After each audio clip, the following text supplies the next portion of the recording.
Iran murka, Amerika jadi target sah saat dunia menunggu ledakan balasan Timur. Sebelum amarah Iran benar-benar memuncak, negeri para mullah itu sebenarnya masih berusaha menahan diri untuk tidak melancarkan serangan penuh terhadap Israel. Alasannya sederhana namun sangat dalam. Iran diserang lebih dulu, bahkan situs pengayaan nuklirnya yang sah, dan berada dalam pengawasan Badan Energi Atom Internasional atau IAEA, dihantam rudal oleh Israel. Penyerangan ini sangat terang-terangan dan menjadi pelanggaran hukum internasional yang serius. Namun seperti biasa, Israel selalu punya cara menyamarkan kejahatannya. Perdana Menteri Israel, Benjamin Netanyahu, kembali memoles kebohongan sebagai dalih. Dengan skenario yang mengingatkan dunia pada dusta Amerika terhadap Irak pada awal tahun 2000-an, Netanyahu menyampaikan klaim bahwa situs nuklir Iran berbahaya dan harus dihancurkan. Sebuah dalih yang sangat mirip dengan narasi lama ketika Amerika menuduh Irak menyimpan senjata pemusnah massal.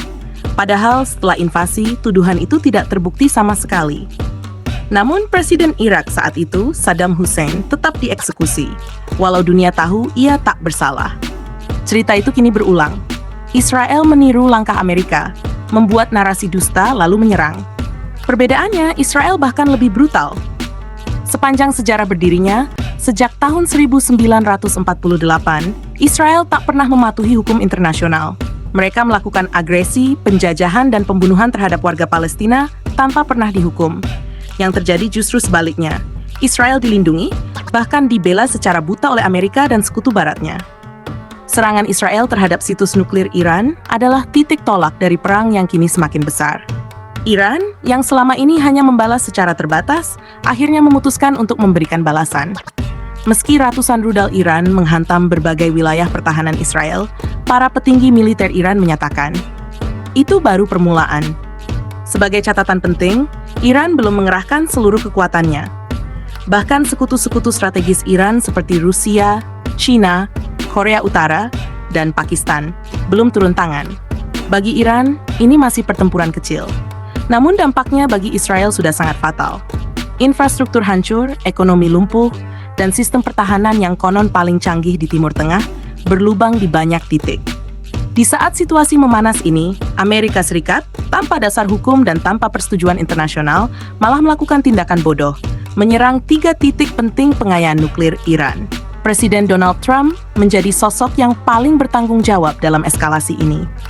Ia mengabaikan peringatan dari dalam negerinya sendiri, bahkan dari para analis pertahanan Amerika yang menilai aksi ini bisa memicu Perang Dunia Ketiga. Masyarakat Amerika murka. Jutaan warga Amerika turun ke jalan di berbagai negara bagian seperti California, Texas, dan New York, menuntut agar Trump dihentikan. Mereka menilai Trump telah menjual harga diri bangsa hanya untuk menyelamatkan Israel.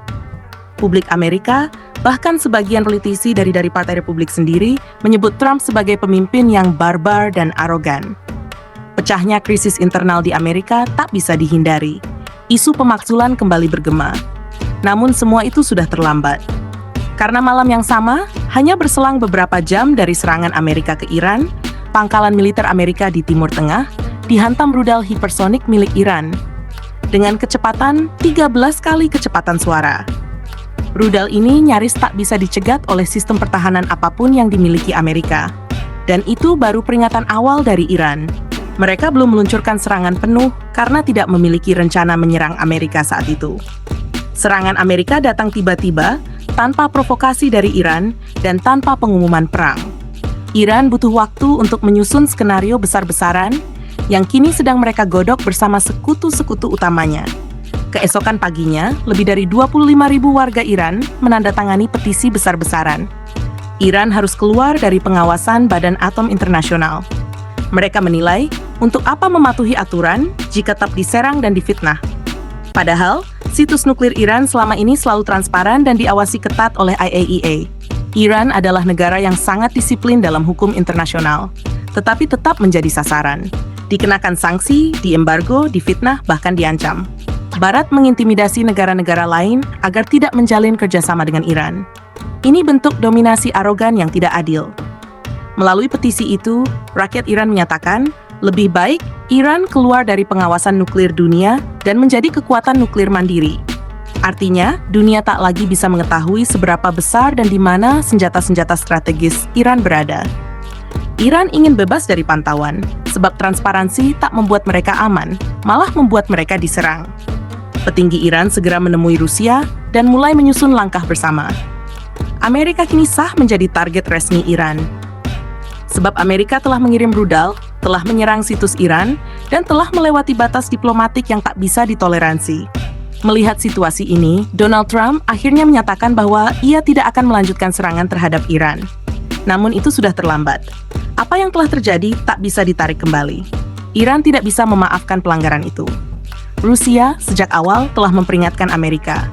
China juga sudah menegaskan jika Iran diserang, Aliansi Timur tidak akan tinggal diam. Dan kini, Iran sudah resmi mendapat dukungan penuh dari Rusia, China, Korea Utara, Pakistan, dan seluruh blok Timur. Iran bersumpah akan membuat Amerika menyesal seumur hidup. Sumpah ini bukan sekadar retorika. Skenario militer besar sedang disusun. Iran dan Rusia tengah menyusun rencana untuk menjatuhkan dominasi Barat secara sistemik. China bersiap mengerahkan kekuatan tempur dan senjata teknologi tinggi. Sementara Korea Utara, yang terkenal dengan ambisi misil jarak jauhnya, juga sudah berada dalam posisi siaga tempur. Peringatan status darurat tingkat tinggi kini diumumkan oleh pemerintah Amerika Serikat. Kota-kota besar seperti Washington DC, New York, dan Los Angeles semuanya siaga. Militer Amerika bersiap menghadapi kemungkinan serangan langsung ke wilayah mereka sendiri, hal yang belum pernah mereka alami sejak Perang Dunia Kedua.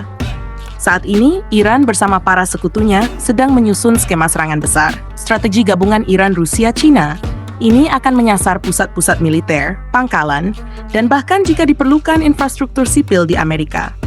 Bukan lagi sekadar balas dendam, ini adalah rencana penggulingan dominasi Barat yang telah puluhan tahun menindas Timur. Iran merasa terhina, dilecehkan, dan diinjak harga dirinya.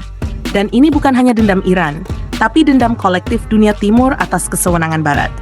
Kini, seluruh dunia menahan napas. Waktu yang tersisa tinggal hitungan hari, bahkan jam. Serangan besar-besaran hanya menunggu aba-aba terakhir dari Tehran dan Moskow. Dan satu hal yang pasti, Iran sudah bersumpah, dan mereka akan menepatinya. Sebelum meninggalkan tayangan ini, silahkan ada subscribe channel Yetheril ini, agar Anda tetap mendapatkan update berita dalam negeri hingga berita dunia lainnya. By Yetheril.